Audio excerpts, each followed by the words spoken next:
Hello, fine people of the internet. You are listening to episode 53 of the Lament Configuration horror podcast. I am Greg Knox, joined as always by Rhea Fend. Hello, Greg.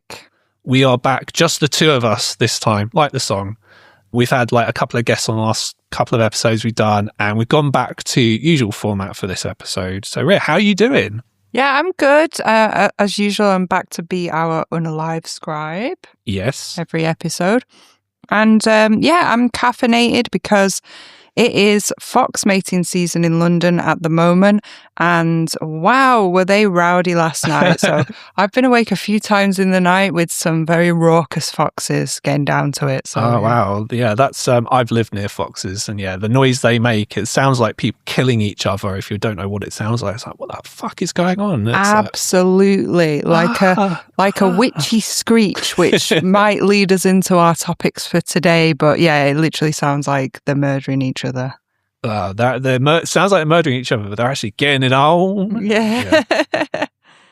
So what are we darker than today, Rhea? Well, we're back, and today we're darker than a serial killer's compost bin. Not sure we get away with recycling that around here, I think. Dennis Nilsson tried it. Oh, it did not succeed. Oh, he's thinking outside the box. Admittedly, you got to do that. Not a smart guy. Didn't get away with it, so no, clearly. So on the show today, we're going to be talking about 2 more Section 3 Video Nasties. So stay tuned for that. Yes. Now, before we get on to the next part of the show, there's a couple of things sort of happened film-wise in the world of horror that I wanted to quickly talk about. First of all, is the Academy Awards, which, as we are recording now, took place a week ago. And can you believe it, guys? Sort of the 2 films that I had as my 2 favourite films of 2025, they were quite major Academy Award winners at the Oscars. Yes. Particularly Amy Madigan, yes, Best Supporting Actress. Weapons. For Aunt Gladys. Yes. So, yeah, well done, Amy Madigan. And Sinners winning 4 Academy Awards. Amazing. Including Michael B. Jordan, Best Actor, Best Cinematography, Best Original Score, and Best Original Screenplay as well. So, yeah, it's great. It's a very weird time to see horror being taken seriously. Yeah, horror making history in the Academy Awards. It is quite astounding. Yeah, so, yeah, I'm curious to see if this is just 1 year or if this is something that's going to continue kind of going forward as the demographics of the Academy changes over time, because it used to be like old white people several years ago, which is why we got stuff like Shakespeare in Love winning Best Film, which is very weird. Also should mention Frankenstein won some Academy Awards as well. They were amazing. Technical awards, so there's Best Production Design, Best Makeup, Best Costumes. I can very easily see why. It's like next level. Yeah, Ugly Stepsister was nominated for Best Makeup as well. Nice. Best Makeup and Hairstyling. There's very good makeup in that film. I mean, that's an honour just to be nominated for that. I think that's amazing. Yeah. On the level that they're working on, competing with Frankenstein, incredible. Yes. On less good news, though, unfortunately, in the world of horror, someone who you may or may not have heard of, but if you are a fan of 90s slasher films, you will have heard of Jamie Blanks, who is the director of Urban Legend and Valentine, amongst other films. He unfortunately passed away a few days ago, only at age 54 as well. So that's quite sad. So I just wanted to quickly mention that and obviously pass my condolences on to his friends and family. Yeah. Now, it's been quite a long time since we recorded an episode, and we have watched quite a lot of new films in that time. So we've seen a lot of films. So what we're going to do is talk about some of the kind of key films that we watched since we last recorded. So Rhea, I know you were very, very excited to talk about 28 Years Later, The Bone Temple. I am. And yes, we've been exceptionally spoiled from January onwards with lots of new horror releases. Usually early in the year, it feels like it's a bit dry for horror releases. And then it would usually peak maybe October, Halloween, because everybody wants to release their movie then. But that was not the case this year. And 28 Years Later, Bone Temple, I just loved it so much. I went to see it twice in the cinema. I had an absolute ball watching it. And I know like we've held off discussing this until now. Long time no see, Greg. But that Iron Maiden set piece. Oh my God. Ralph Fiennes, oh my God, incredible. Jack O'Connell, fucking incredible. I just loved it so much. Yeah. I mean, I really enjoyed it as well. I mean, we're only a quarter of the way into the year, but it's the best film I've seen this year at the cinema, definitely. And I was saying to you, I think I saw potentially my favourite and least favourite, or best and worst horror movie of 2026 in the same week in January. Wow. But we'll get to that. We will get to that. But yeah, I enjoyed it as well. I mean, Jack O'Connell is amazing. I mean, he wasn't really in the previous film very much. He's in right at the end. It's like, why is this guy dressed as Jimmy Savile? Yeah. These people dressed as Teletubbies. It makes a bit more sense in this film. Yeah. And yeah, some really awesome set pieces. Like Ria's already mentioned the Iron Maiden set piece in there as well. Great needle drops in this film. And yeah, without spoiling too much, they have set it up really nicely for a third film. Yeah. Which is a weird one because before the film came out, it was announced, oh, the third film is going to happen. Don't worry about it. Sony, we're going to bring out the third film. And then the film unfortunately didn't do as well at the box office as maybe it should have done, considering how well the first one did. So it's like, oh no, what's going to happen? But no, apparently they are going to do the third one. It's just, I hope they kind of give it a couple of years. Oh, if they don't, we riot. Riot. Well, it might be rioting on the street for other reasons, but yeah, that'd be a good one, I think, for that. So yeah, I mean, I hope it does happen. I mean, I'm a bit concerned as to why it hasn't really done as well as it could have done. I think maybe it's because maybe it came out too soon after the previous film. Maybe it wasn't marketed very well. Maybe the name of the film is confusing to people. I don't know.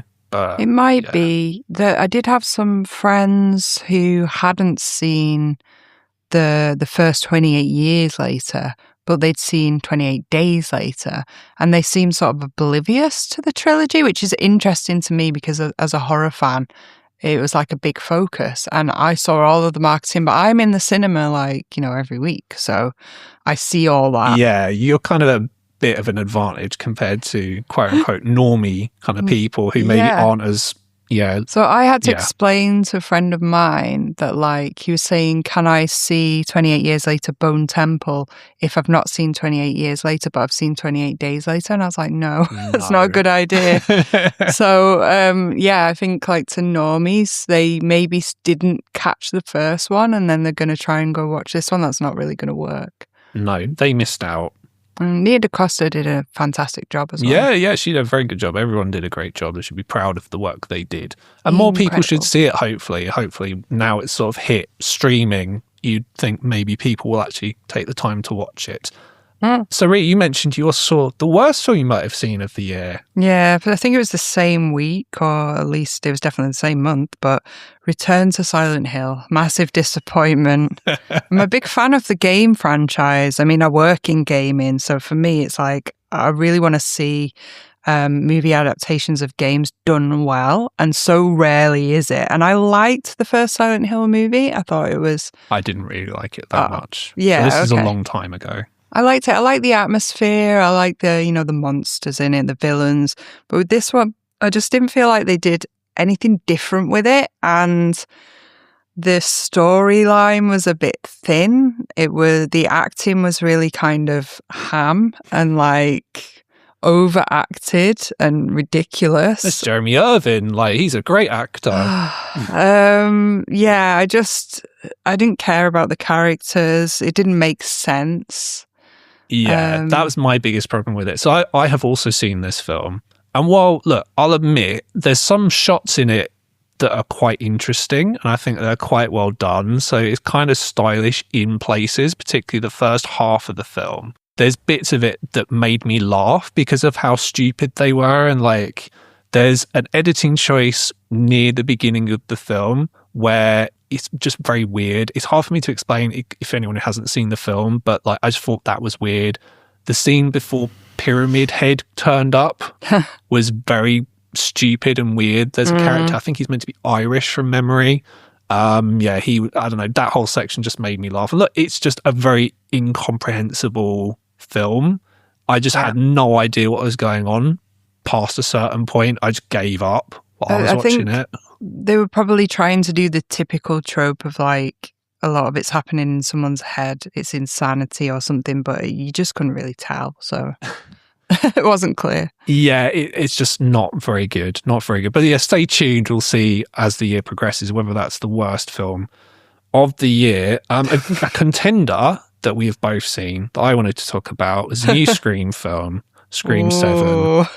So I have to give context for this for anyone who isn't as terminally online as me and Ria are when it comes to this stuff.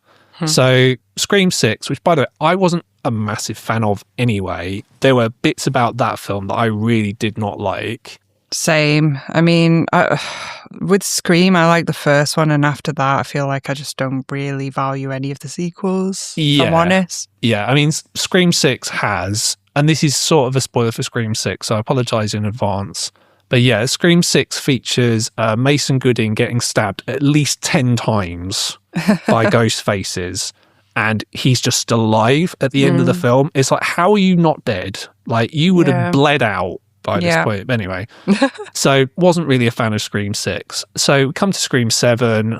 You guys, unless you've been living under a rock, you will know there've been a lot of issues with Scream 7 in terms of Melissa Barrera. Like, she was meant to be in this film because it was meant to close off her story where she was going more and more crazy, basically, because her character is Billy Loomis's daughter. So that was going to happen. But anyway, she got fired for reasons that I will not go into. They're very easy to read up on. Jenna Ortega also left the film in solidarity with Melissa Barrera. The original directors, Radio Silence, they were not going to do it anyway because of the scheduling conflict. Christopher Landon was meant to direct it. He would have been a good director because I've enjoyed his previous slasher films. It would have been fun. And he dropped out again because of Melissa Barrera stuff. So Neve Campbell comes back. She wasn't in Scream 6 because they didn't pay her enough money. Then I guess they did pay her enough money this time because they're like, oh, fuck, I guess we need Neve Campbell to come back now. And so we come to, Scream 7. This film is just very uninspired. Yeah. It's just, like even like the opening kind of sequence, which, you know, going back to all the kind of Scream films, that's a very important bit of the film. Obviously, in the original, you had Drew Barrymore. And I don't even know who these people are in this one. I don't even know how, in hindsight, that section of the film even ties into the rest of the film. No. Don't even know. It just feels very random and out of place.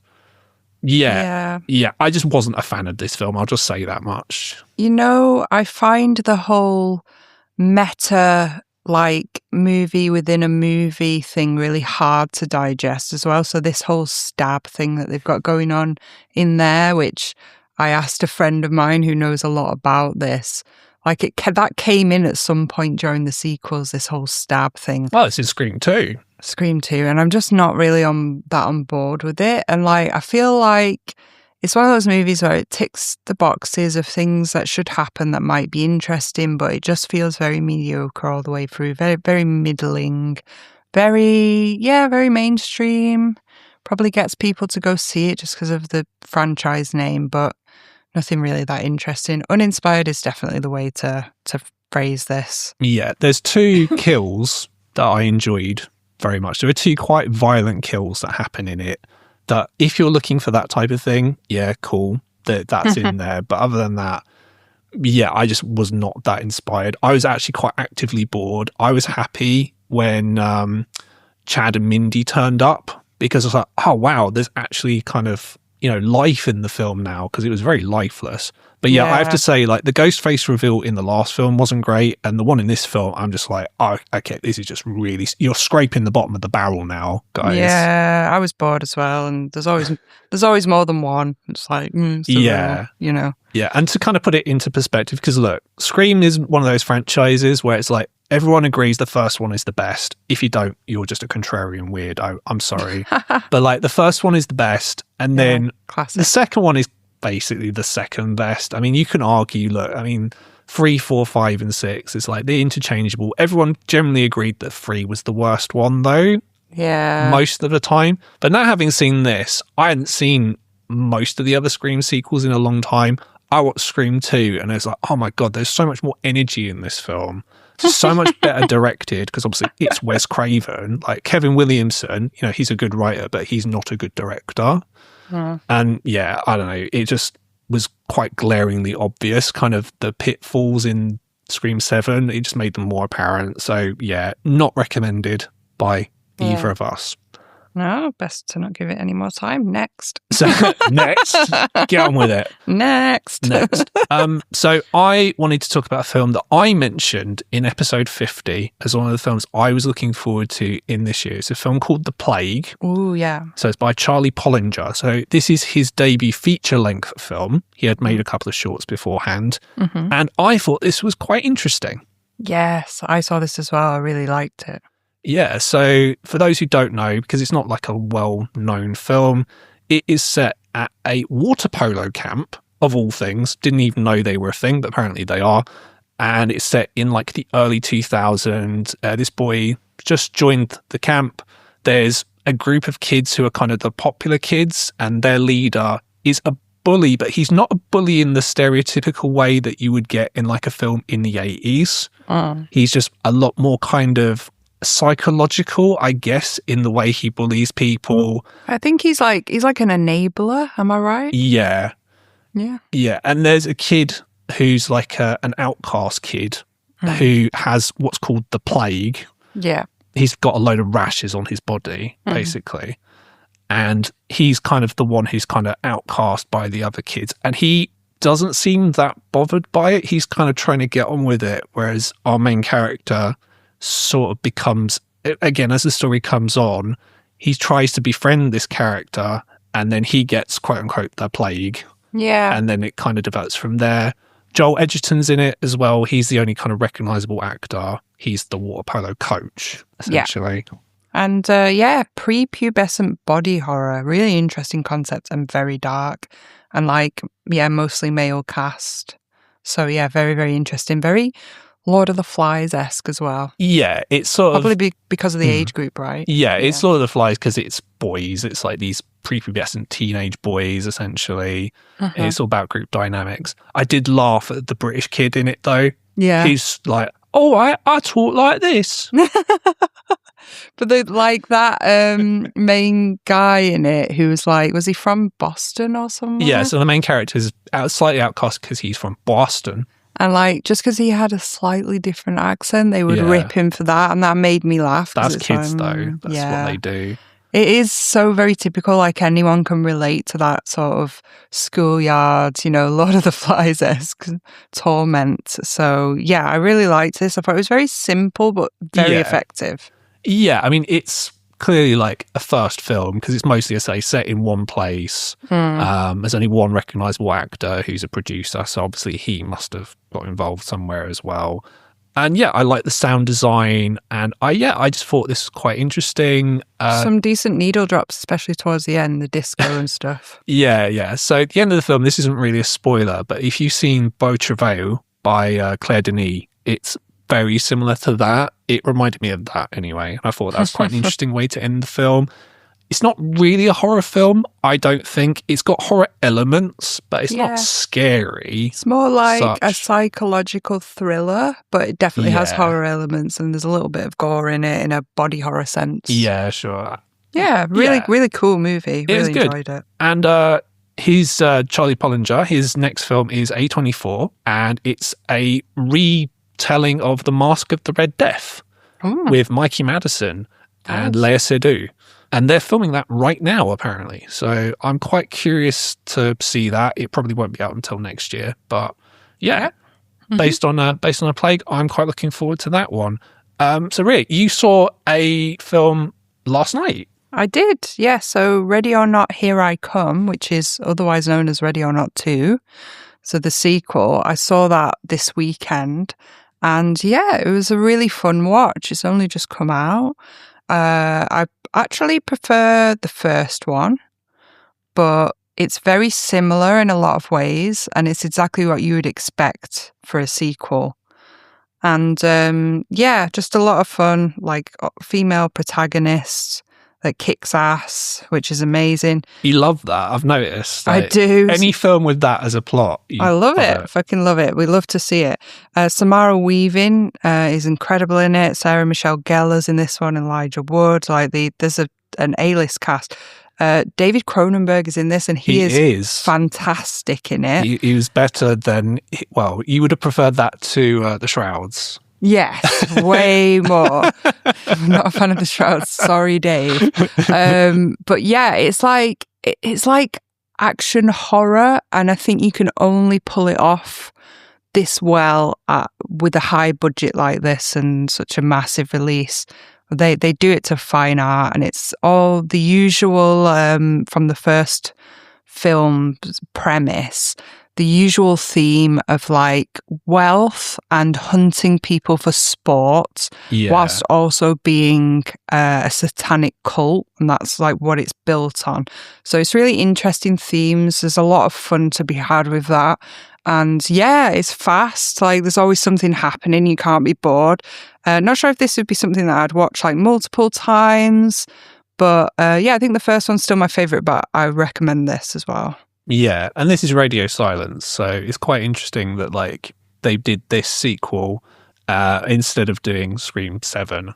They made the right choice, clearly. I think so, yeah. I think this was a way better movie. Yeah. It looks very similar to the previous film. I've not seen it, so it's just... It literally picks up where you left off with the first one, so you need to see the first one, really. Okay. There's a few of these rich people are evil and bad kind of films at the moment. Like, there's another film coming out in the next few weeks, which has got a very similar plot, it looks like, to this, which is called They Will Kill You. Oh, yeah. Looking forward to that. Which, again, just sort of looks like rich people bad, killing one person or trying to kill them. And yeah. See how that goes. I saw another one a few weeks back, which I didn't really like. And it's a shame because I really do want to like big up, the independent like little films. And this was really hard to find a screening of in London. I had to like just go to an out of the way cinema to catch it. It wasn't on for very long. It's called Dolly, and it looked like it could be really creepy and interesting. And I think they were going for like a Texas Chainsaw Massacre vibe, and it's sort of like if you blended Texas Chainsaw Massacre with Incident in a Ghostland. Do you remember that one? I do, yes. So it kind of Pascal Laugier. Yeah, it kind of felt like a blend of those two, but there were some themes in it that could have been just for like shock value or horror, but getting to the point, there's a lot of incest in this. it like in a sort of fetishized, kinky way, and I think that just made it feel like those were poor choices that I couldn't enjoy watching in terms of the shock value of horror, that it just left a bad taste in your mouth. It was like, I don't really want to see this like theme in it ever. So yeah, it was. Not a fan. Yeah, not a fan of that. But I mean, yeah, I think it's great that independent movies are able to screen at big cinemas. I saw this at Cineworld, and I think that's an excellent choice, and I hope they continue to screen things like that. It just, for me, the subject matter did not work.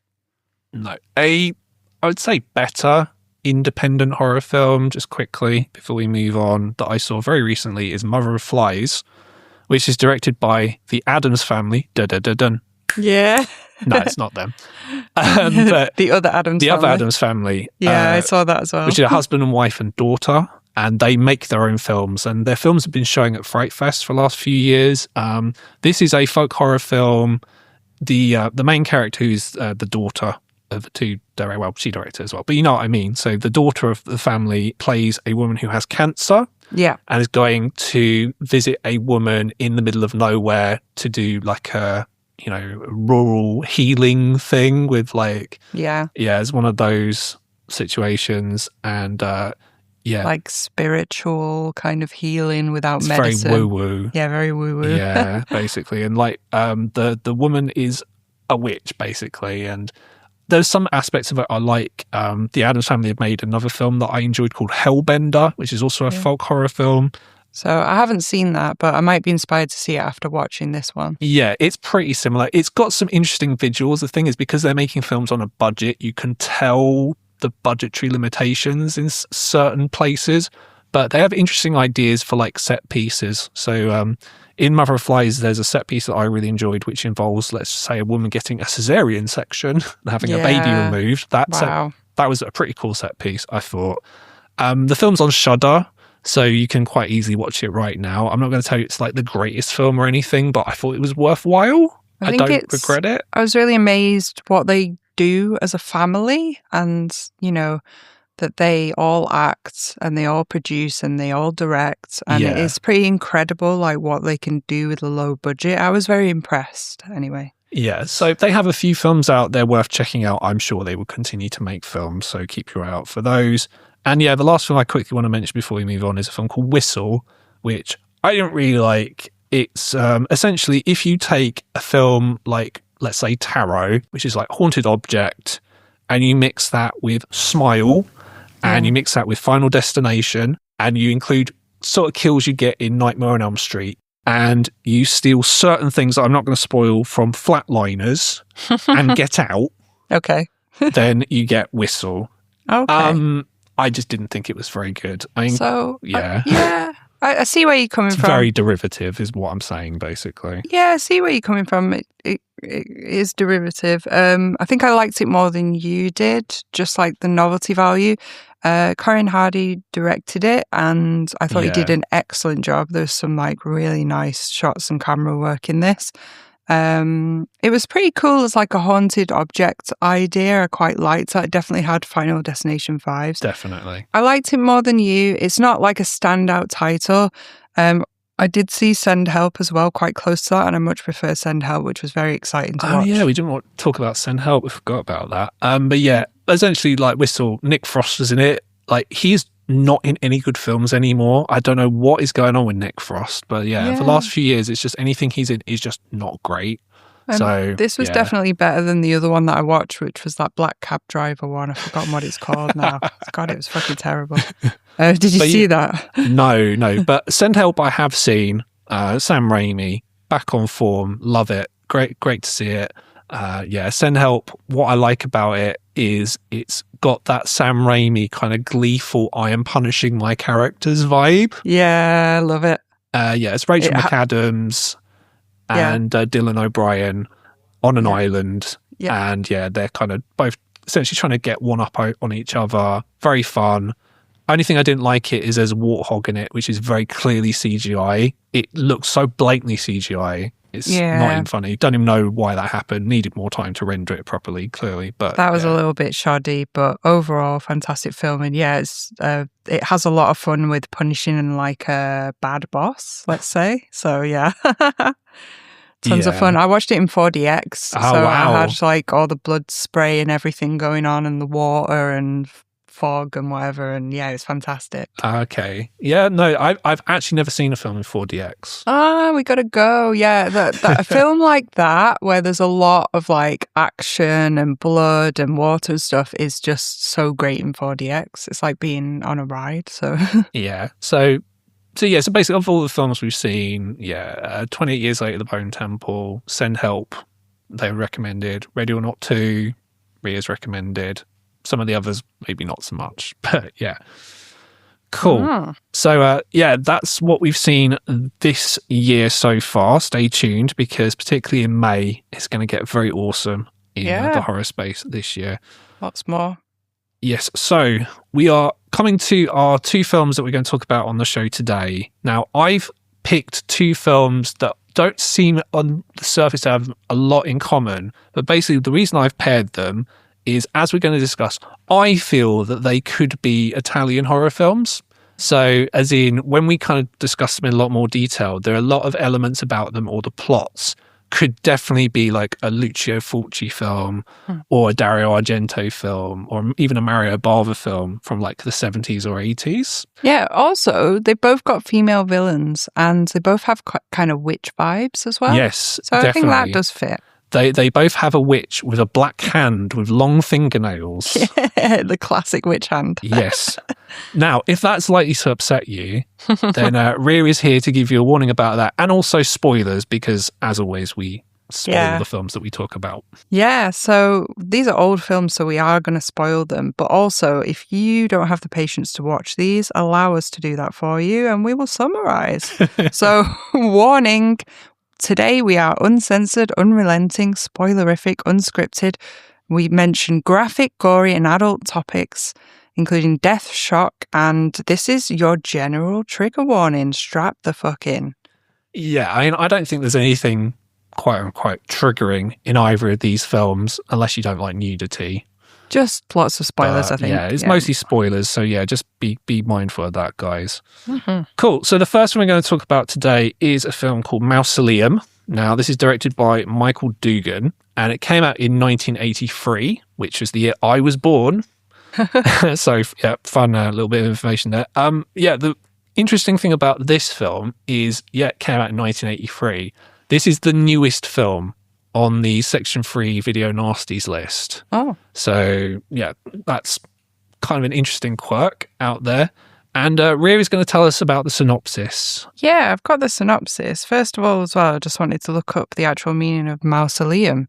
Because I knew that this was a tomb, but I didn't know why it was called that. So it's classified as a stately or impressive building housing a tomb or a group of tombs. So usually like architecturally interesting. I mean, it's pretty kind of impressive, I guess, in a way. Yeah, I mean, if you've ever been to Highgate Cemetery in North London, they've got some beautiful ones there.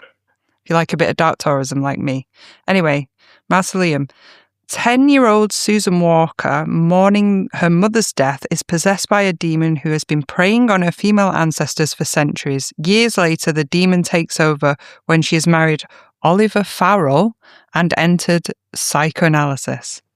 Yeah, so quite a lot going on in this, as you can tell. Yeah, so I must start this by asking what you think of this film, because I saw this a while ago and I had a grand old time watching it because it is so funny. So yeah, I hope it was as funny as I found it. So yeah, I actually enjoyed watching this film, and if I had to summarize up front to see if this will tempt anybody else into watching it who might be listening, I'd say that I get possessed Dana vibes from Ghostbusters and very femme fatale vibes. And this is interesting that this film is pre-Firestarter, Stephen King Firestarter, because the glowing eyes thing was just really hilarious. Yeah, so... I mean, what could have influenced that before? Do you think like Village of the Damned or something? Because what else has the glowing eyes? I was trying to think. Yeah, so you're dealing with possession, so clearly, obviously, The Exorcist is going to be a thing. There's telekinesis, so that's Carrie. Yeah. I guess Poltergeist has come out not that long before this, so Poltergeist may have been an influence. But yeah, you're right. It's basically a woman who is possessed and has telekinetic powers. So that's like, Carrie, Firestarter. Yeah, because Firestarter was after this, but Carrie was before it, so possibly. But just the glowing eyes thing, Yeah. Maybe Poltergeist. So these glowing eyes are just so funny because they come up all the time. I feel so sorry for the actress who has to play this character because there's certain scenes where she has green contact lenses in, but there's other scenes where what they've done is in post-production, they've basically just coloured in her eyes so that they're green. Yeah.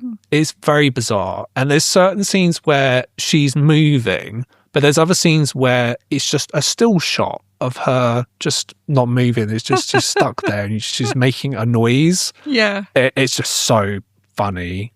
I actually thought this movie was pretty well done.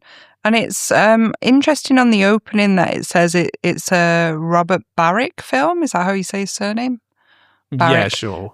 But he wasn't the director. He was the writer, the DOP, and the producer. Right. So maybe he funded a lot of this because it's got his name on the opening, even though he didn't direct it, which is interesting. But I think as a DOP, he must be quite talented because some of the shots were really cool. So yeah, some of the camera work is quite good. Like there's a shot where Susan is walking in the cemetery as a grown woman. She does it as a child as well, but she's going to this mausoleum. And that is quite interesting, but yeah, it's not a boring film. I will say that for it. I found it very, very entertaining, but unfortunately, there's certain quite glaring issues with this film that are going to dictate whether you glean the same amount of enjoyment out of it as I do. Oh, God. Yeah. I mean, yeah, I thought the whole thing was really fun. It's just very... of the two trashy and camp, basically. Yeah, very camp. I did think like the costumes and her as a lead actress, I thought that was really entertaining, really fun, like really cool.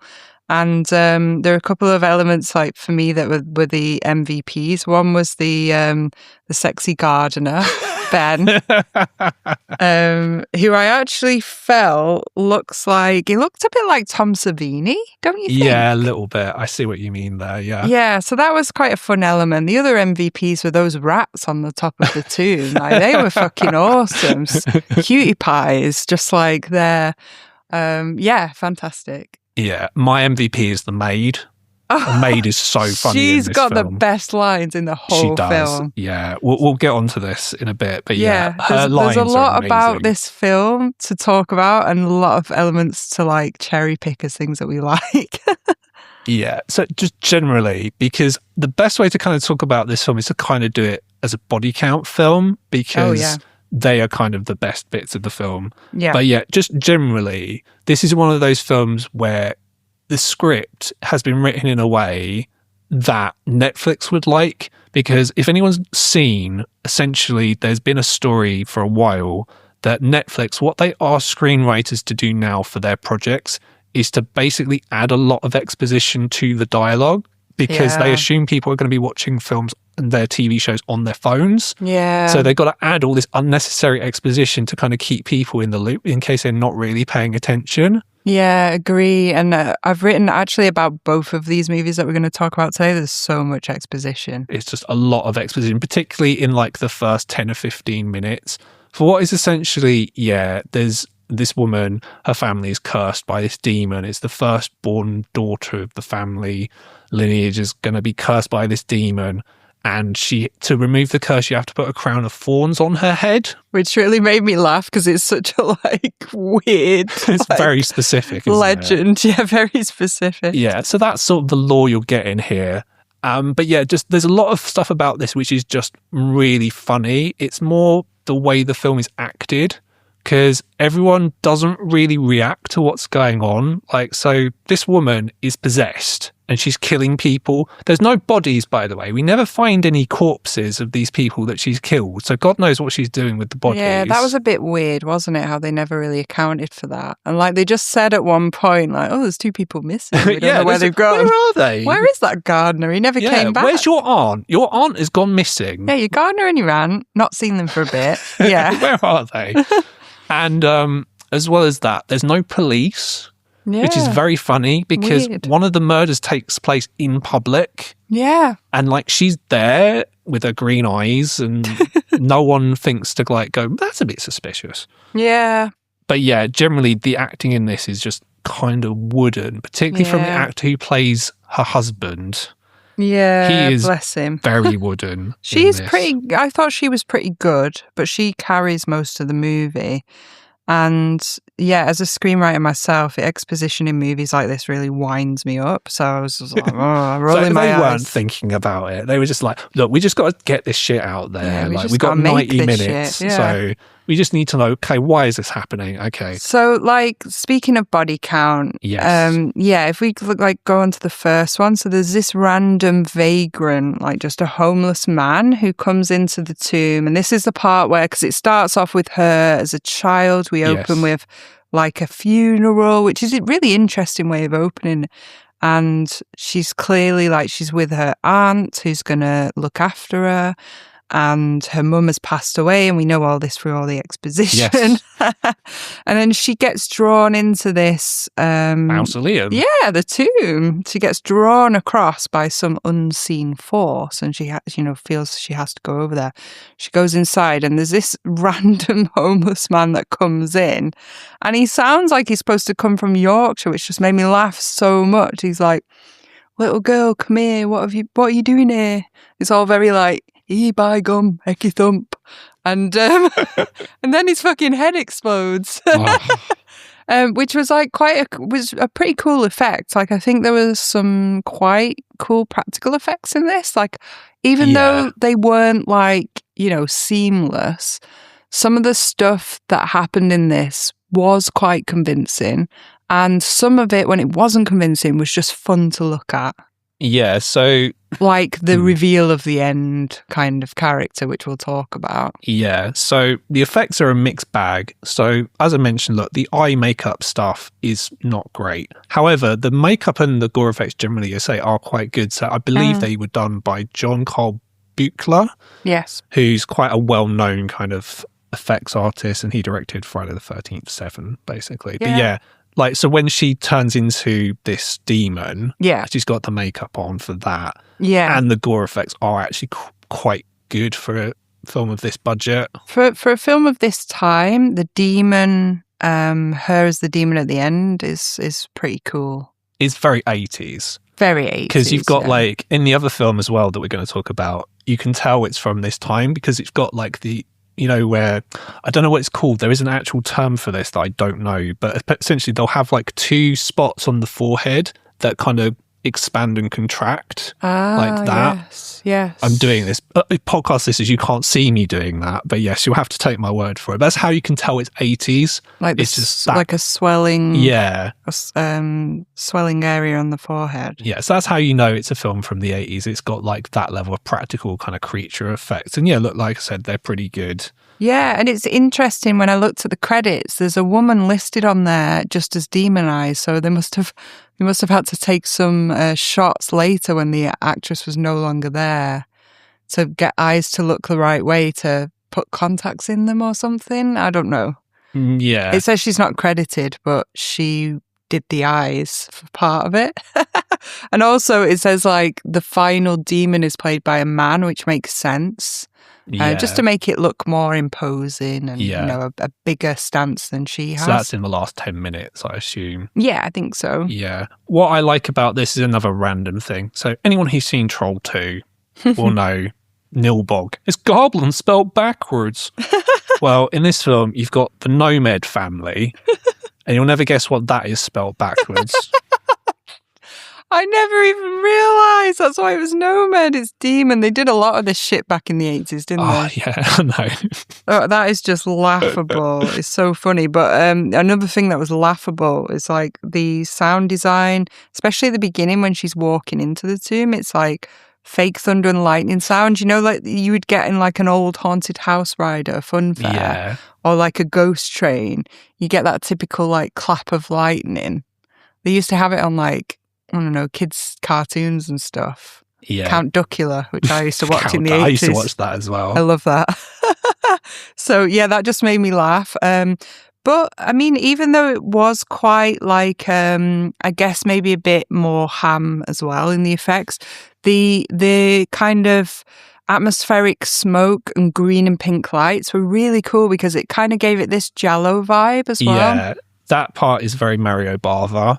I actually loved that, even though it looks quite over the top. Yeah, it's got that kind of vibe, like I said. So it's got like a Black Sabbath or Kill Baby Kill, sort of one of those sort of Bava films where, like you said, you've got like the green lighting and there's pink lighting coming from the mausoleum as well. It looks quite a good contrast. Yeah. That's the only scene that's sort of like that, unfortunately. So they did at least make the mausoleum look kind of interesting. Yeah, it's pretty cool. Yeah. They use those rats a lot. Well, they must be the same rats. I guess they must have only had them for a short period. Right, stay there, don't move. Sometimes when I look at film credits at the end, they have like rat wrangler on there, and it's like, whoa, how do you get that job? That sounds fun. I'm sure it is. They would have had them in like the in Nosferatu and Inferno as well, you know, one of those films. Yeah. Yeah. So the next death is one of my favorites because this whole section is so funny. Oh, yeah. So basically, our main character and her husband, they decide to go out to a club. And they talk about this like in a way that no human being is going to talk about it. As, oh, I'm really looking forward to going out to this club. So they go to the club and there's a drunk guy there with a beard who is being quite leery and lechy. Yeah. To the point where the woman he's with sees him being lechy and is like, well, fuck you, I'm going, sorry. She leaves him, yeah. And then the thing that only happens in films pre like mobile phones is where people used to get called at the place they were. Which is just really bizarre in this very context. Bizarre. It's like, I forgot that people used to do that, but even if they did, would this have realistically happened? You get a business call when you're in a nightclub on your night off with your wife? Really? It must be quite late as well. Yeah, very late. And he says something like, oh, the contracts have come through. We must leave now. Like, it's that important. Maybe he's like an arms dealer to like live in such a like big house and have a maid and all this type of stuff. Yeah, and for it to be so urgent that they have to leave straight away. It's honestly, it's so like contrived and forced. Yeah. Like, oh, what reason can we think of for them to leave the club at this precise moment?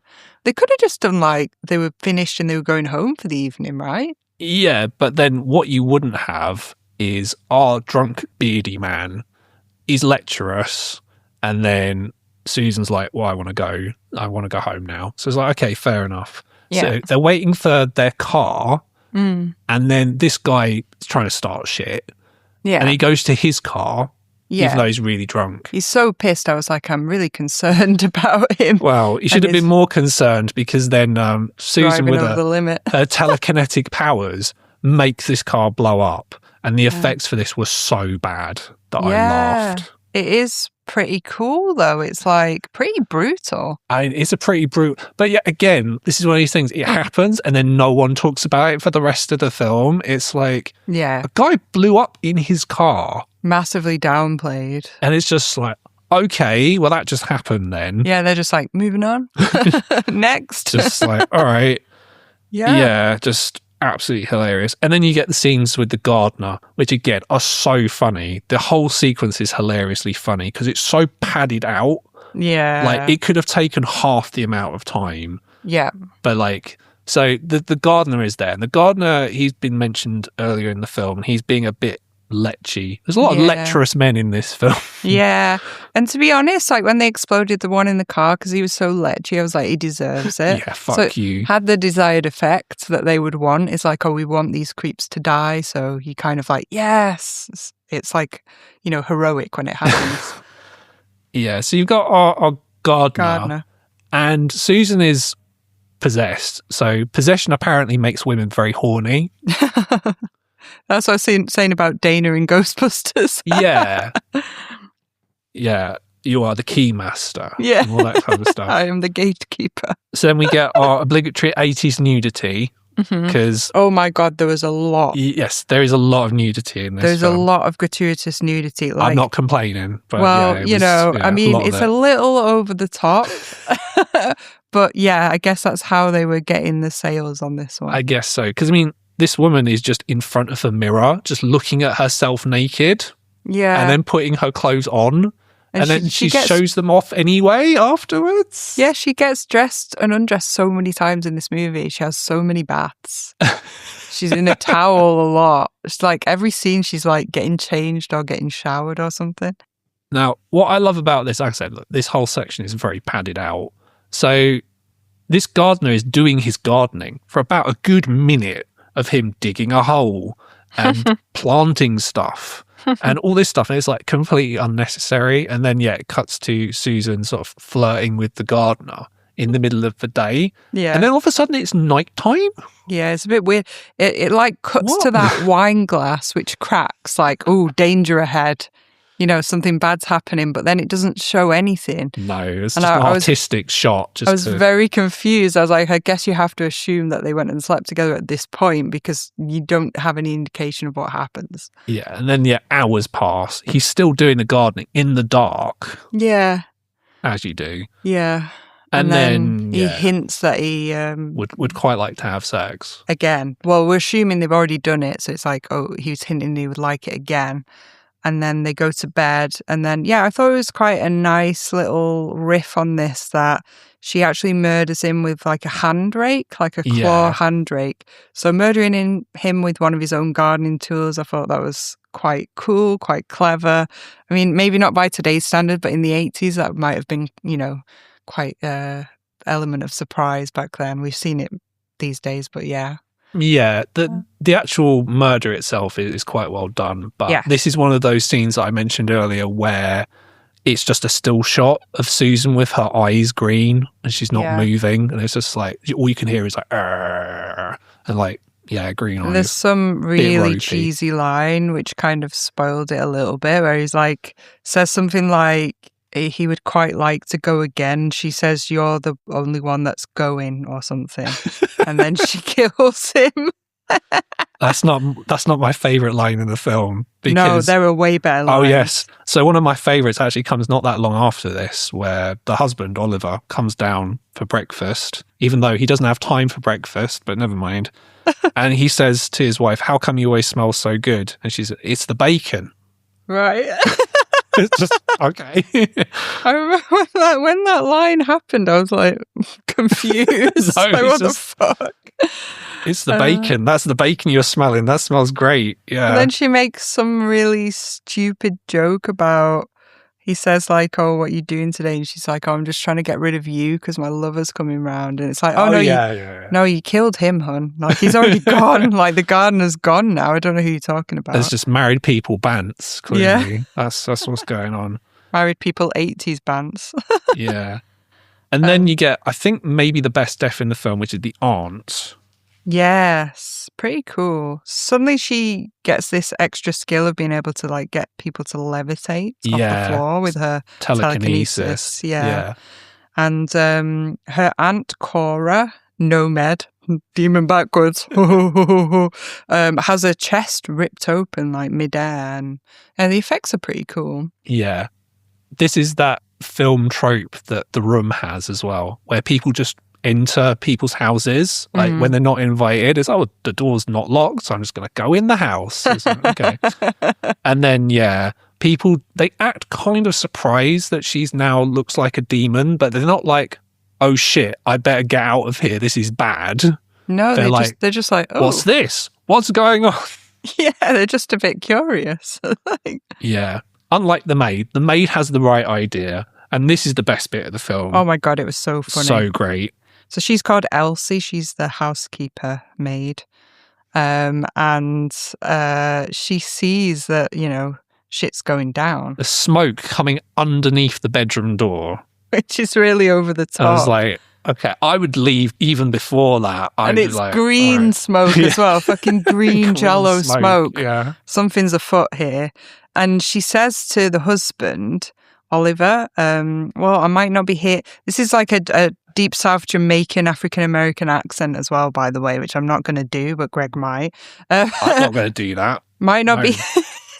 Might not be here when you get back because of spiritual matters, is what she says, which is hilarious. But the funniest thing about it is anytime she runs away, there's this really jaunty music. Oh, that's the best thing about it. Yeah. It's like this jolly comedic music anytime she runs between locations. It's so bad. I'm going to play at this point in the episode for the guys listening on podcasts, like this music, because it is so funny. It's so out of place. Yeah. It's like so unserious. Yeah. But yeah, it's great. She's got amazing lines, including there's some strange shit going on in this house, which she says talking to herself. Oh my God, I loved it. So funny. But for me, the best line was not the bacon line. For me, the best line in this was, "Good googly moogly, I need a drink of the good stuff," when she grabs a bottle of whiskey or something. And then she says, "I don't need to drink this stuff since I got the religion." Well, clearly she does. Religion, I mean, in fairness, she's the only one who had any sense. She left, and then she's never seen again. And then she says, "No more grieving, I'm leaving." Fucking damn love it. Straight, yeah. Fucking love it. Yeah. What a character. She's like clearly the comedic relief in this movie. Oh, yeah. And it works so well. She's intentionally comic relief. amongst the unintentional comic relief of like most of the rest of the film. It was a nice little unexpected surprise. Yeah, I loved her character. Yeah, she's the best thing in the film, I think, by far. Yeah. Yeah. And then you get our psychiatrist man, Oh. who is deeply serious, again, to the point of unintentional hilarity, because he's so, like, po-faced. Yeah. Very clearly maybe based around sort of Dr. Loomis from Halloween, but he is no Dr. Loomis. He is there mostly to give, like, exposition and just, yeah.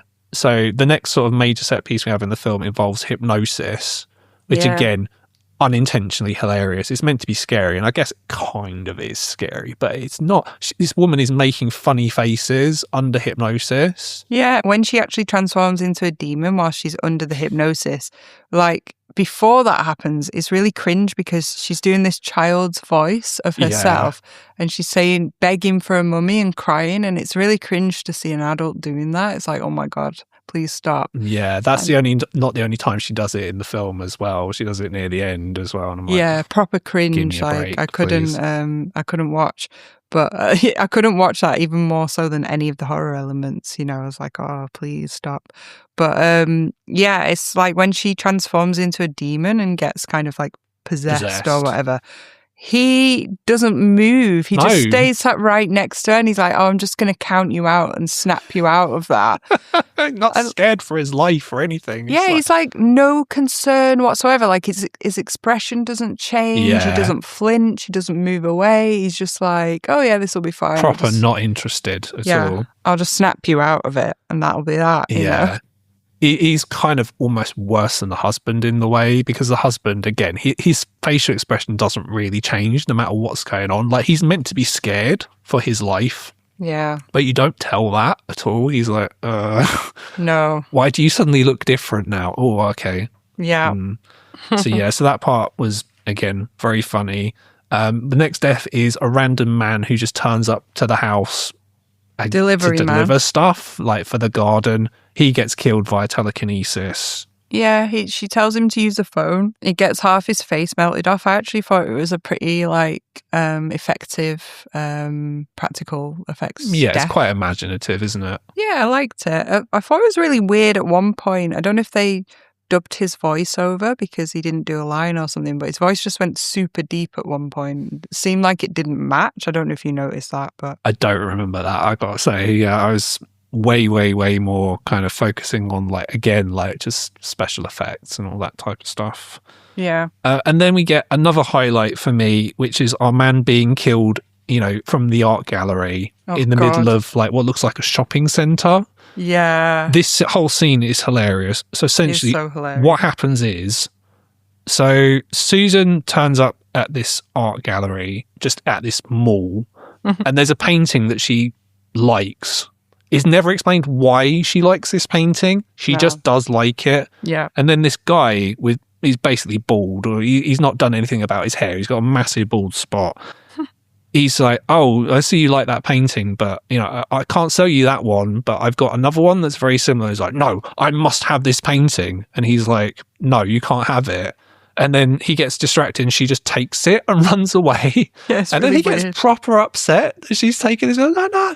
And then, he gets killed in a very, very hilarious death. Yeah. So again, with the telekinesis and the levitation, she levitates him off the balcony in this mall, and he falls to his death onto a table with a stone sculpture or something. Yeah, he gets impaled. Like a spike. But the funniest bit about it is that camera effect that they use where it's spinning, as though you're the point of view of him spinning towards the ground. Yeah. But it was just I think it was just the same view, the same static level, or the same shot where it was just rotated round, not really going towards the ground, but it just looked bizarre. Yeah, it was just, again, very funny. Very funny. Very funny. And then when she gets home, her husband is saying, why are you still in bed? It's 5 p.m. There's clearly something wrong with you. And then he says, look at this painting. What is this? There is clearly something wrong with you. And it's just because she brought a painting home.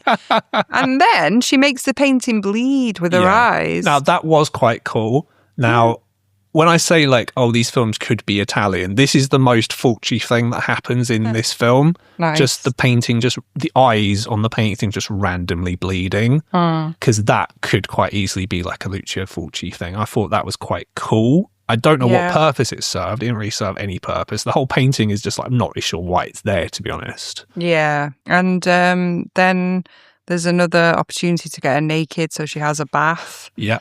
And I can't remember when it was. I think it's maybe before this, but there was a point where they just put a load of flashbacks of previous footage in on loop, repeating. So sometimes it was the same frame repeated 3 times. Yeah. Same shot. This happens in both films where a character has a dream, quote unquote, where it's just, here's what you've seen already in the film. Yeah. Just that type of stuff. Yeah. And then she's like back to being normal and super innocent in the bath. So she gets sexy with her husband, and then, like probably one of the, the pinnacle of the deaths, she rips her husband's heart out. She has no problem doing that. And at this point, it's like when the final demon, you get a look at that final demon, and like I was actually like, wow. Like, first of all, it reminds me of, that female gremlin in, I think it's in Gremlins 2 or something. Oh, God, I haven't seen Gremlins 2 for a long time. But it's like a ugly gremlin with like a blonde wig on. Yeah, sure. And it's like that, but then you see that it's got like demon face boobs. Oh, yeah. There's a demon face on each breast, and the teeth chatter, and the mouths leak like green liquid, isn't it? Yeah, glow in the dark liquid. And honestly, it's just amazing. It's worth seeing this film just to see that final demon, which is like pretty awesome. Very 80s. Yeah, I would agree with that. I also like, before the husband died, they had a hilarious argument in the kitchen where they were proper like losing their shit and shouting at each other. And she gets so hysterical that she ends up just throwing a load of plates on the floor. And that was just so camp. Yeah, it was just very that whole camp. part of the film was just amazing. Unfortunately, after that, it goes back to kind of the psychiatrist, and it's the last 15 minutes of the film are just not that entertaining to me. It's kind of the weakest part of the film. Apart from like the creature effects and stuff, I guess that's quite good. But yeah, it's just kind of lame. It's just like, you can look, I've told you kind of what they need to do. So it's like, put this crown of thorns on her head, and he just does very easily. And then they just go back to the mausoleum, and then that's it. It's all sorted now. And then the ending is just really stupid. Yeah, it doesn't make any sense. It's like the gardeners come back. Oh, good old Tom Savini lookalike. Yeah. Tom Savini off of Wish. And he's like under this cloak, and you don't know who it is. Who is he meant to be anyway? So the doctor, what? the psychologist, goes to put like flowers on the grave, her grave, I think. And he says to this cloaked person, who turns out to be the gardener, "Don't tell anyone about this. Don't tell anyone about this. And you've been the guardian of this, and your fathers before you have been the guardian of this for years and years. Like, they control it all, but the gardener died." Yeah, that's why it doesn't make any sense. So it's like, is this meant to be the same character? Is this just meant to be someone who is the twin of the gardener? It's just a twist for the sake of a twist. It does not make any sense at all. Does not really, make any sense at all. Yeah. So there's quite a few bodies to count in this on a live scribe. So yes, we did go through all of them because they are kind of the highlights of the film. So how many do we have in total? We have 7. 7. So quite a few. There's some nudity in there, which decent, yeah, decent nudity in there. Well, decent movie, but there's a lot of nudity. It was the 80s. It was acceptable at the time, wasn't it? So, yeah. But yeah, overall, look, as I've said, I find this film very funny. It's amazingly funny. I would love to watch this with a crowd. I thought it was hilarious, and I absolutely love the demon reveal at the end. It's very grotesque looking. It's very campy, over the top. The demon face boobs were just, they won it for me. Like, that was like, clinches the deal of why you should watch this movie. Yeah. it's one of these films where it's ridiculous and it's played completely straight. This is what I kind of appreciate more about films from this time, is it's not tongue-in-cheek, it's no irony. It's like, this is completely ridiculous and we're going to play it completely straight. Yeah. And yeah, it comes across as very funny because it is, but you know what? I appreciate that from this time. I appreciated it, and I also appreciated that both of these films have female villains, and especially that this one was like very sexually empowered. And I thought that this was like, that was quite forward thinking for the 80s, and I'm glad that they showed this like this power within the woman. I thought that was great.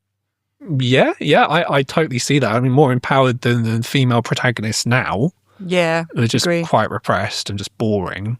Yeah, and I think it's a great theme. It's very different. I'm sure it would have been even more like different back then. We've seen more of it now, but I think it's probably quite groundbreaking then. So yeah, it's a bit of a hidden gem because of these Section 3 Video Nasties, there are, let's just say, way more famous films that we still have to cover. And this is kind of what you're looking for when you're watching films that you've never heard of. Is like, was this fun? Was it entertaining? You know, is it something I'd watch again? I would definitely watch this again. Yeah. At some point. It's not a good film, but it's fun. And I guess if you can't be good, make sure you're fun. It's hilarious. Boring. It's something that, there are like independent cinemas in London that show horror movies, and it would be great to watch it like in a packed out cinema. Yes, at the Nickel. The Nickel needs to put this on if they haven't done so already. Yeah, they should. Now, if you can't make it to an independent cinema and you want to try and watch it from home, there are actually quite a few options if you're in the English-speaking world and you have a VPN and all that. So it is available on streaming from the following places. So you've got Fubo, Fandango, Foursome, FlixFling, which I've never heard of, Night Flight, Cult Pix, and Troma Now, your favourite. Woohoo! Uncle Lloydie. Now, if you want to buy this on Blu-ray, there are a couple of places you can get it from. So it was released by Vinegar Syndrome.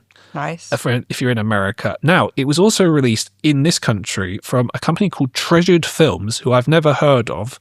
Now, it was released limited edition, and unfortunately it is sold out. And I think one of the reasons it's sold out is because the artwork for this Blu-ray was done by your friend, Graham Humphreys. Oh, the wonderful Graham Humphreys. And actually, there's a documentary that's come out about Graham very recently, and I saw a premiere. It did actually premiere at Fright Fest last year, by the way. But I saw a screening of it at the Prince Charles. The Prince Charles, wasn't it? Yes. Yeah, and it was fantastic. So along with all the films that we've discussed today, I also want to recommend Captured Souls in Conversation with Graham Humphreys, which if you go to Chris Collier's social media, who is the director, you can pre-order it or order it on Blu-ray. And there's like a very limited run. So if you order it on Blu-ray, you want to do that now, because I think once they've gone, they've gone. So yeah, that was really cool, and I hope you get to see that too, Greg, because I think you'll enjoy it. Yeah, I mean, I enjoyed the Fright Fest documentary he did. So yeah. I look forward to watching it whenever I can. Yeah. So the art, it sold out because of his artwork? I mean, maybe it could have been because this film, I say, it's not really readily available. So if you're a fan of this film, you'd be right in there. And yeah, look, it looks like his art. You can tell it's him straight away. Of course. But it's really good artwork as well. We love Graham. He's an icon. Definitely. So yeah, check out that one. And so if you've not had enough of films that could have had like an Italian influence, we've got another film which I think definitely has an Italian influence all over the place. And this is a film called Superstition. It was also known as The Witch, because for reasons that I won't go into, this was filmed in 1981. It came out in 1982, but in America it didn't come out until 1985. And before that, it was released under this alternative title, The Witch. It was directed by James W. Robertson. And Rhea, what is the story of Superstition? Because they're very superstitious. And all that. Yeah, Superstition. A witch put to death in 1692 swears vengeance on her persecutors and returns to the present day to punish their descendants. So immediately, when you hear that as a synopsis, immediately, if you are a horror fan, you're going to think Black Sunday by Mario Bava, because that's essentially where that story comes from, where you've got a witch persecuted, dies, and it's like, I'll come back and get you, and then they do. Yeah. I mean, for me, after watching this, if I had to summarize it, I would say it's the Amityville Horror meets The Exorcist. Like, there's massive influences that have come from that. And then the whole Burn the Witch vibe on two timelines is, that's added in there as well. Yeah, so I agree with that. I mean, obviously, look, you're dealing with a witch, so look, Black Sunday is not the only film that's got a witch in it. So any film where a witch is the villain, that's going to be in this. There's supernatural elements. Possession vibes. Yeah, it's possession. So you've got like The Exorcist and all that type of stuff. Now, I mean, I mentioned Italian horror. Now, this I feel is more Italian horror-like than Mausoleum. The deaths are quite Dario Argento. Particularly, there's a death near the beginning involving a window, which is basically the same as a death in Inferno. Yeah, agree. And I feel like with Mausoleum, it's the Italian vibe is maybe the lighting. Yeah. So it's the colours, the lighting, and the kind of smoke, like the greens and pinks, the brights.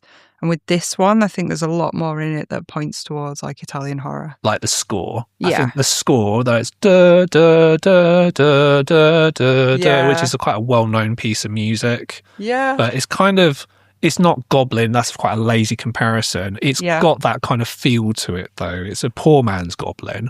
Yeah. But it's got that kind of vibe to it. But I would say like the whole kind of thing, if you look at it on paper, where it's like got a witch who's being sort of held prisoner in this pond by a crucifix, which has been taken out the pond, and there's an old house where this witch maybe is and killing people. That's very Lucio Fulci. Yeah. Like the whole thing about having this haunted house and there's a witch, and it feels very Fulci, even like, early 80s, so even his stuff he did at the late 80s, like his, let's just say, not very good films like Demonia, is very similar to that. So that, to me, it feels very Italian. Although, and I'm going to ask you this first, how do you feel about the film as a whole? So as a whole, I think the quality in the filmmaking wasn't as good as Mausoleum, but it was funnier in like a schlocky way. So there was enjoyment to be had from that. But yeah, it was a lot of exposition, very cheesy, very funny, but I think a fun watch because of that, just not to be taken seriously for me. Yeah, so again, I wouldn't say it's a great film. I actually have sort of the opposite opinion to you. Like, again, I'm not saying it's a bad film. I'm not really saying it's a good film. I think the film is fine. Yeah. I would say it's quote unquote better made than Mausoleum. Oh. I didn't have a lot of issues, like unintentionally hilarious bits. Like there wasn't dialogue that made me laugh. Oh, actually, there was in a couple of places maybe. But interesting. It's just not really that interesting. It's kind of just adequate. It's like none of the characters really stand out. It's got some atmosphere, but not a lot of atmosphere. It's just broadly fine. It's kind of structured like a slasher film because you've got the opening, which is very slasher-esque. You've got a couple kissing in the car, and then there's a prank, and then two kids just are killed randomly. Yeah, very schlocky opener. And then, it's just a jump scare opening, which happened in a lot of movies back then. Yeah, and then it's just you get someone dying about every 10 minutes on average. Some of the deaths are quite good. Yeah. But I don't know, like the main character isn't very interesting. The supporting characters are not that interesting. And it's like, you're dead, okay, fine. And then it's just some interesting deaths. Well, so some of the deaths I just found hilarious because even though they were pretty cool, it was just like so over the top that I couldn't help but just laugh at them. Yeah, there's one in particular that happens fairly early on that is quite funny. There's two that really, really made me laugh. And also, like, it really ramps up. So in the last, 10 minutes, you get a lot of deaths in the space of that time, which is, very over the top. So, the general story of the film is that there's this pond and there's this old house and there's a caretaker and this witch is coming out of the pond to kill people and maybe has been doing so for many years. Yeah. But so apparently, no one's done anything about it. No one's done anything about it. So apparently there's a history of people living there and not surviving and families being there and people mysteriously dying or disappearing. Yeah. And there's a caretaker and his elderly mother who kind of live by this pond. And the caretaker is sort of, I don't know, helping the witch in some ways. That's not really abundantly that clear, honestly, but yeah, it's like he's so. serving her, or he thinks she's his mistress. It's implied. Yeah. And at the start of the film, they're kind of, I guess, renovating the house so that a family can move in there.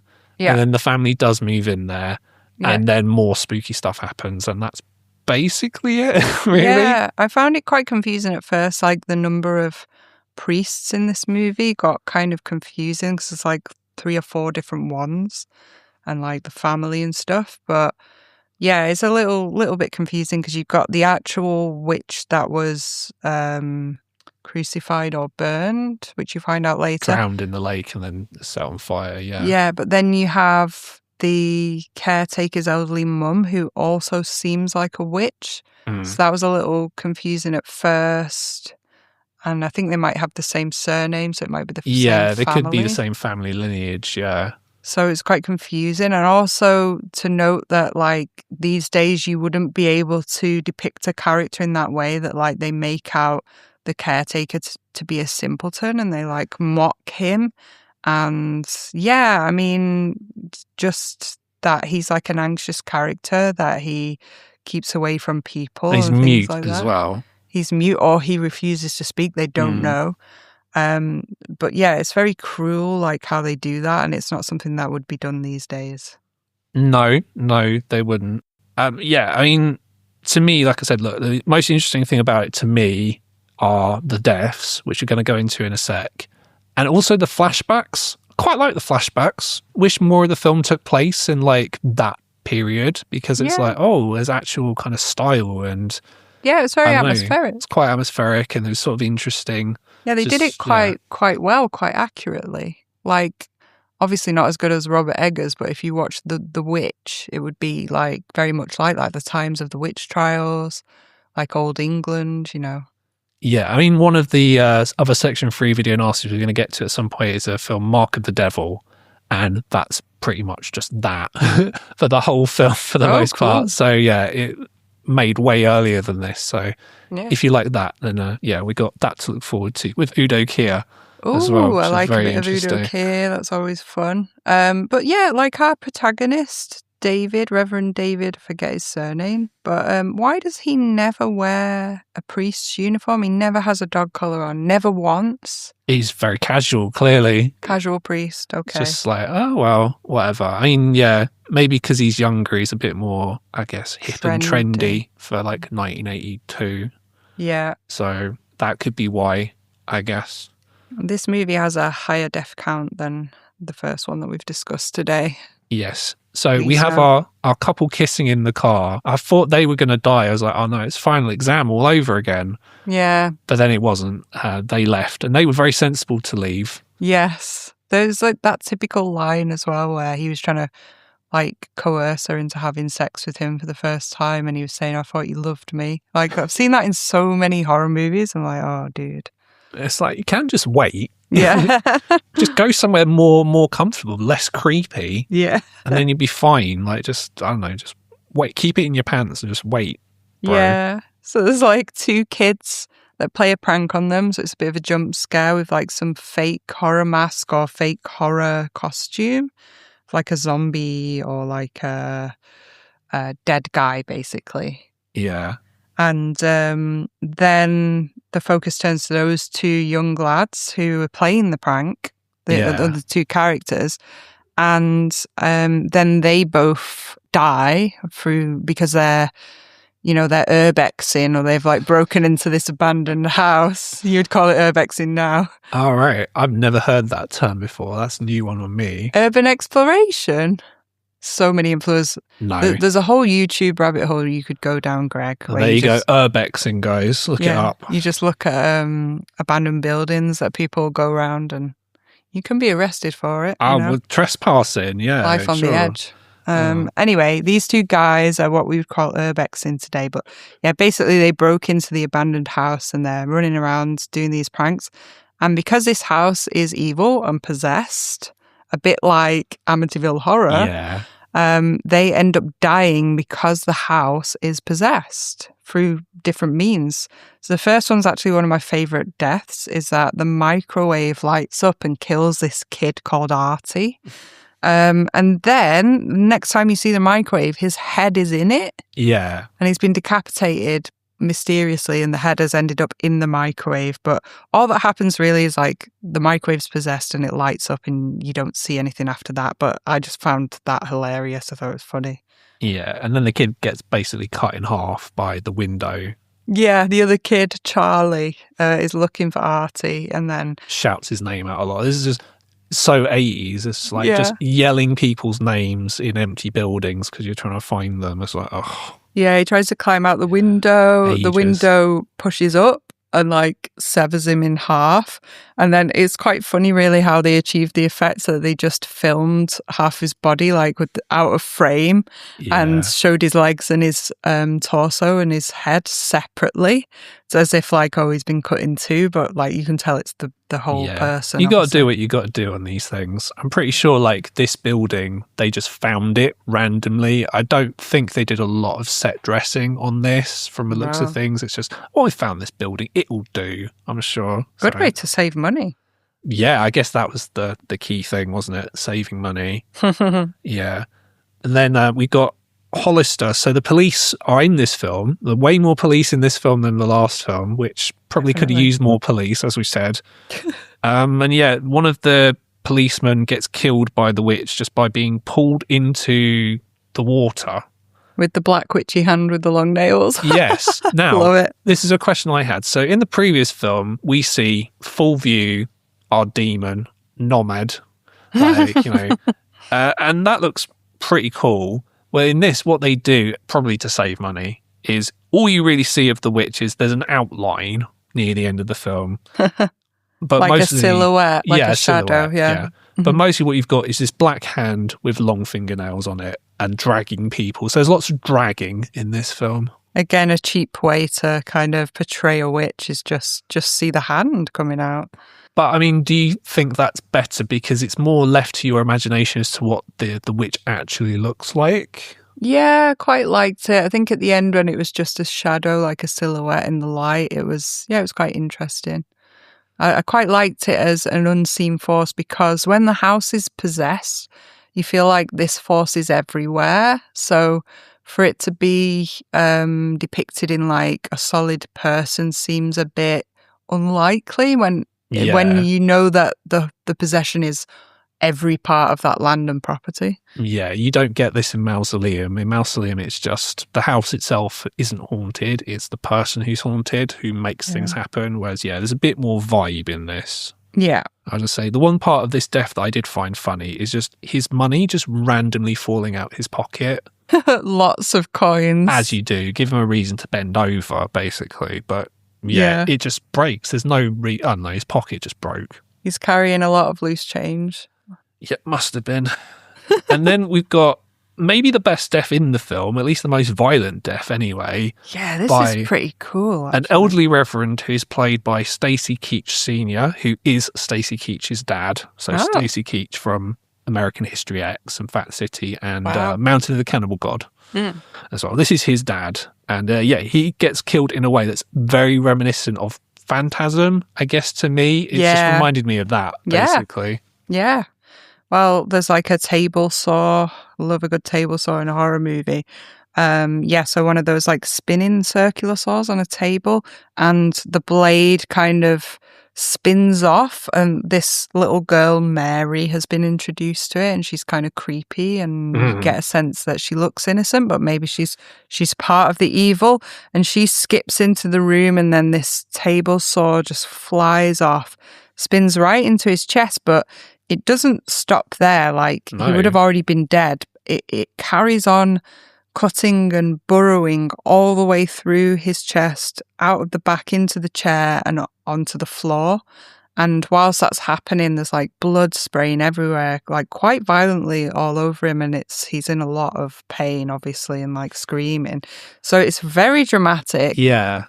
And even though it made me laugh because it's ridiculous and quite it's over the top, it is quite violent. So yeah, I mean, compared to the other deaths in the film, it is very like Yeah, they must have spent a lot of the effects budget just on this death alone. I think so. Because compared to a lot of the other people, they're just dragged away and they're just dead. Yeah. Or like our next guy, he's just hung from like an elevator shaft and that's it. Yeah, like the metal pulleys in a lift shaft. He's like hung from one of those, strangled.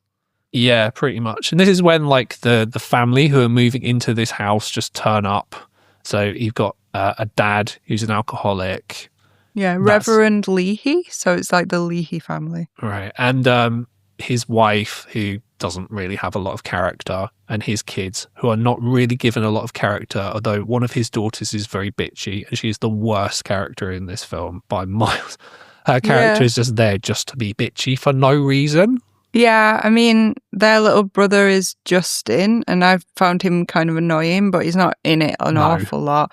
And our protagonist, Reverend David, the one who never wears his uniform or his dog collar, quite clearly fancies the two young sisters, the two young teenage girls, and he's like perving on them at every opportunity, which is kind of annoying. But I think at one point the inspector tells him that he should think of the good book instead. Well, yeah, it's like, you've chosen a life of chastity, mate. So it's like, you don't get a choice in this, I'm afraid. Yep. Yeah. But like, this film goes all the way, like in terms of like, it kills children. Yeah. Like, it doesn't fuck about. Like nowadays, like there's no way you get away with killing not one, but two children. Yeah. In a film.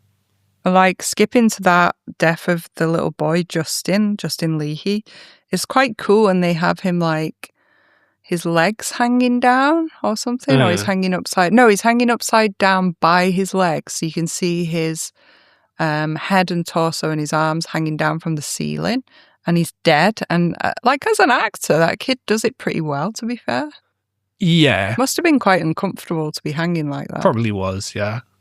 But as I said, look, 80s kids are just, I don't know, they're not great. I'll say that much. Well, he's irritating in it, but that's what they were like then as actors in this, weren't they? Well, yeah, the and roles. they've got a lot better. I mean, like, look at The Plague, like, maybe given a little bit more character development, but yeah, they're still... Yeah. And then, after that, we've got, just a lot of deaths, really. It's like, at this point, you do get a lot of the flashback stuff, which we talked about already, and that I liked. Mm-hmm. You've got the woman who's the mother of the caretaker. She's just there to kind of give exposition. Pretty much that's her sole role in the film. And it's just a lot of like, oh, you've taken this crucifix out of the lake, and now this witch can do whatever she wants, which is like, okay, well, she could kind of do what she did before still, but like that was at night time, and now it's like she can do stuff in the day as well. I'm like, all right. Yeah, the gloves are off. Well, yeah. Anytime, 24/7. Yeah, this is obviously making a huge difference, like this crucifix being there. And it's just a lot of witch killing people. And I don't know, there's like not really a lot of plot. It's just, how do we stop this witch? And then it's try and stop them, and then a lot of flashbacks to that time in the 1600s when she was, crucified for being a witch. Yeah, just a lot of that kind of stuff, really. But just lots of deaths. Some of them are quite good, and some of them are just kind of off screen, and then you find a body, which I say kind of makes it more similar to like a slasher film. Yeah, there was another really funny death, actually. This was hilarious. But the haunted wine racks and wine cellar, and then there's actually like a haunted wine press. Oh yeah. And I think, was it the inspector? So the inspector gets pressed by the wine press, and the funny thing about it was that instead of wine coming out, blood comes out of the wine press once he's been pressed, and that kills him. And it just, I just found it hilarious. Yeah, I also found there's another death. So the bitchy daughter, who I don't really like. So it's coming up near the end of the film. The main character, the Reverend, is like, you got to come with me. You got to get out of this house. And she gets distracted by something. She thinks that her little brother who's died is calling out to her. And it's She's the house. Very easily distracted. This house is being, is possessed. So it makes her imagine she can hear her brother and she needs to go and find him. Yeah, and so she gets off to this room and then she dies. But and then it doesn't matter because the other daughter just dies as well off screen. So it's like, okay. Yeah, it was like Cheryl, the first one, was like spikes to the face, like these weird wooden spikes. Yeah. I don't know what that was about, really. It's almost like, you know, if they say you should put a stake through the heart of a vampire, it's like that. So I don't know if it was supposed to be harking back to that time in the 1600s or... But I mean, like, when she has a dream, or one of the daughters, like... So basically, there's a scene earlier in the film where they're in the pond. So this policeman has been dragged to the pond and he's don't know where he is.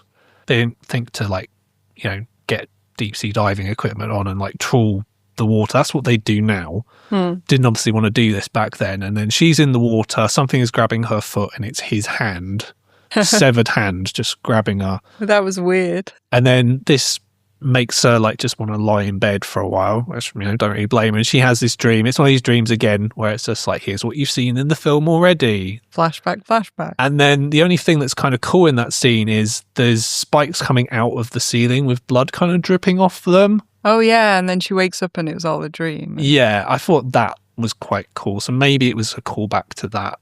Maybe, and then... Maybe. Yeah, I think so. Maybe you're right. I didn't think about that. But like when she comes out of the water and it's his severed hand, had they put like a prosthetic on her foot so it was like mangled? So it looked like... Yeah, maybe, it basically looked like she had a rubber boot on, which was really bizarre. But yeah, I think it was supposed to be like a mangled foot anyway. So yeah, I mean, look, there's just, to me, it's like there's a bunch of deaths. Yeah. Near the end of the film, they're like fine. Yeah, there's a lot happening in the last 10 minutes, like I said, like a lot of deaths in the space of that time. It's got a downbeat ending.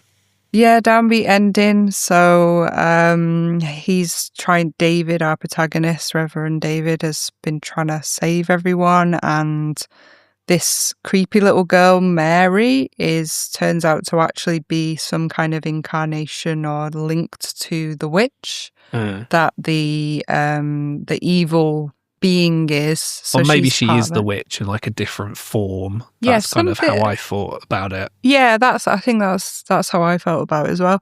So Mary, the little girl, she gets like impaled with a crucifix and then she's set on fire. The effects was pretty cool with the fire. It was quite believable. And then David thinks that he's survived because he's the one that he got like cans of petrol and he threw it into the pond. And that's how it got Mary, who was like this form of the witch. And then he thinks he's succeeded, but then... he's near the pond and the hand comes out. Yeah. The usual hand comes out and grabs him and pulls him into the pond and he drowns. So it's kind of predictable, really. It's sort of what I would expect for the 80s in terms of, the good old twist ending. We think our protagonist has survived, but then the evil's still there and it comes back. Yeah. Yeah, pretty much. It's like not that exciting an ending. And like, look, I mean, I said this already earlier, but I mean, that's sort of my feeling about this film is that like the previous film, okay, I appreciate you said you thought that film was better made than this film, but that film was at least entertaining to me. So even though, okay, there's all these things you can poke at it and go, well, this is funny when it's not meant to be funny and the effects are a bit shit and all that type of stuff. Whereas with this, it's like, okay, I mean, it's fine. Yeah. Like you said there's a couple of bits that are a bit funny in this. Like the bit with the bandsaw, like I thought it was quite effective. Yeah. It didn't look shit. It looked fine for what it was. Yeah, it was pretty cool. It was still pretty shocking. Yeah, but I mean, it's just the overall film itself is just very kind of like meh to me. It's not a great film. It's not even a good film. And it's not a bad film either. It's in this sort of annoying little kind of middle ground. Yeah, agree. And I think I did feel quite bored by it. And you got that typical like witch's cackle at the end, like very cliche of like how it ended. And you're like, There's not really any character development. When it's like there's no deaths, it's just people giving exposition to each other. Yeah. And it's like, you didn't have that housemaid Elsie in this movie. So. No, you didn't. Nobody's winning if they don't have that. So yeah, I mean, of the two, Mausoleum was my I favorite. preferred Mausoleum as well. Yeah. But I think like this was something that I've seen kind of doing the rounds on the internet, or very loosely heard about, and I always thought that I should watch this because it's a witch movie. So I'm glad we've watched it. That's, I suppose, a good place to end it on, isn't it? So in terms of like what you're working on, have you gleaned anything from it essentially? In terms of something that I'm writing at the moment, which is like a satanic cult movie with female villains, I think both of these films were interesting, and there definitely is like a bit of a sort of a cult, folk horror, occult style to, especially this movie. Like it did feel like there's like occult undertones to both. But this one feels more like folk horror as well. So it was interesting. I think for a witch movie, it's a pretty cool idea. It's just not executed the best, and it's low budget. And, what do you expect? Yeah, it's better than Zombie Lake, though. Definitely. Well, yeah. But speaking of films like with like a big body of water in them, yeah. Although, I don't know, this film didn't have Nazis in it, so who knows? Yeah. Maybe that would be more appealing to some people. Yeah, I mean, I thought these were both a fairly fun watch. Now, if you want to watch this film, there's actually way fewer options compared to Mausoleum. So in terms of video on demand, if you're in America, apparently it's on Amazon Prime and it's on Fandango. Not really a lot going on there. And in terms of physical media, it's available from Shout Factory in America and Canada, Region A only. And Imprint in Australia have released a version which is region all. So yeah, if you're curious about watching this film, you want to own it, if you're a video nasty completist, that's kind of how you would do that. I mean, to me, if I was going to own one of these, it would be Mausoleum, even though it's sold out. So you're going to have to eBay that one. But yeah, this one, who knows? Not so interested in that one. So we've reached the end of another episode. Can you believe it? I hope you guys have enjoyed the show. Before we go, if you want to follow us on social media, we are on Instagram. We are on X, Twitter X, as we say. We're on Facebook as Lament Horror. Yes. I am on Instagram as Ria_Fend. I'm also on Facebook. I'm on Threads, Twitter X as Ria_Fend, and I'm also on Letterboxd as Ria_Fend, and I'm a prolific poster on there, as is Greg. What are your handles, Greg? Yes, I am very prolific on Letterboxd. I have updated one of my handles, so my Instagram handle is now Worst Date Movies Ever. So it's all Worst Date Movies or Worst Date Movies Ever. So I'm on Twitter X, I'm on Blue Sky, I'm on Letterboxd, I'm on Instagram as either Worst Date Movies or Worst Date Movies Ever, depending on which platform allows that number of characters in there. It's very weird, but anyway, that's where you can find me. Yeah, and for anyone who doesn't know, Worst Date Movies is Greg's other podcast, which also covers extreme horror, should you be interested in checking it out. It's gone quite viral on YouTube, actually. Yeah, certain episodes are quite viral. You can look for yourself which ones, because, Yeah, and it's all, the title sums it up. It's the movies that you probably should not watch on a first date or on a date at all. No, I did in fact watch Henry Portrait of a Serial Killer on a date, which went all right. It was with someone I was already with, so they knew me. But yeah, so that's the kind of shit we're talking about here. Yeah. Okay. Yep. So on the next show, we're going to be doing more Section 3 Video Nasties, and I'm going to leave you with a song from either one of the two movies that we watched on the show and we talked about. And we'll see you next month for more of the Lament Configuration Horror Podcast. Bye.